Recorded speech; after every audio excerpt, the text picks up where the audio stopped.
And to Malia and Sasha, I love you so much, and I am so proud of you.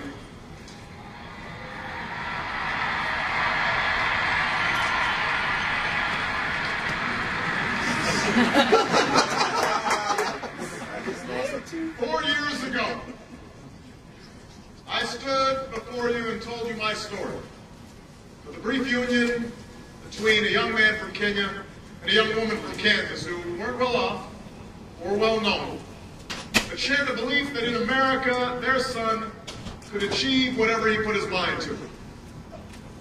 It is that promise that's always set this country apart, that through hard work and sacrifice, each of us can pursue our individual dreams, but still come together as one American family to ensure that the next generation can pursue their dreams as well.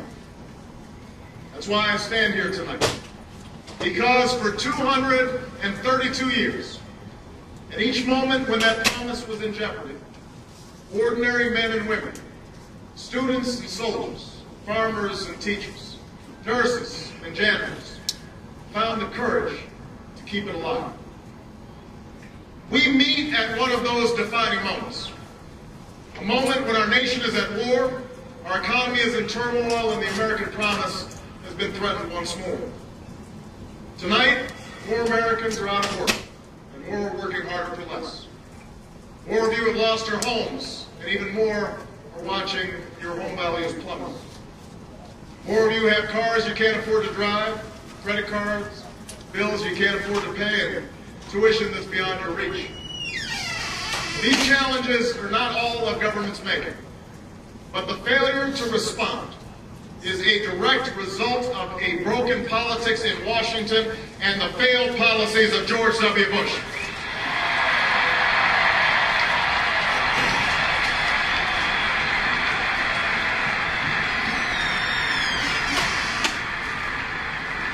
America, we are better than these last 8 years.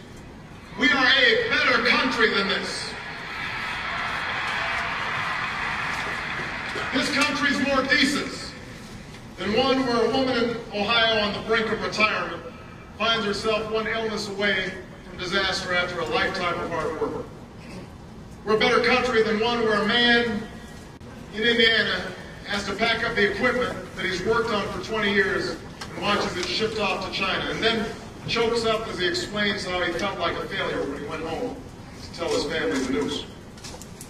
We are more compassionate than a government that lets veterans sleep on our streets and families slide into poverty, that sits on its hands while a major American city drowns before our eyes.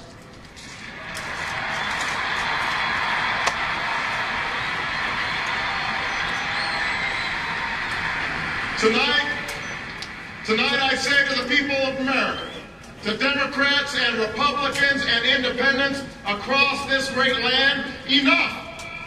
This moment, this election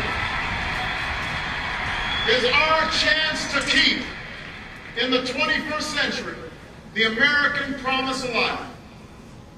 Because next week in Minnesota, the same party that brought you 2 terms of George Bush and Dick Cheney will ask this country for a 3rd.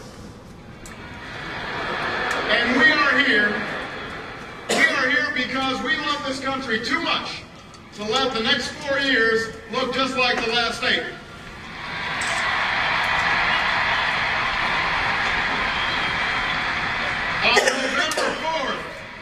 On November 4th, we must stand up and say 8 is enough.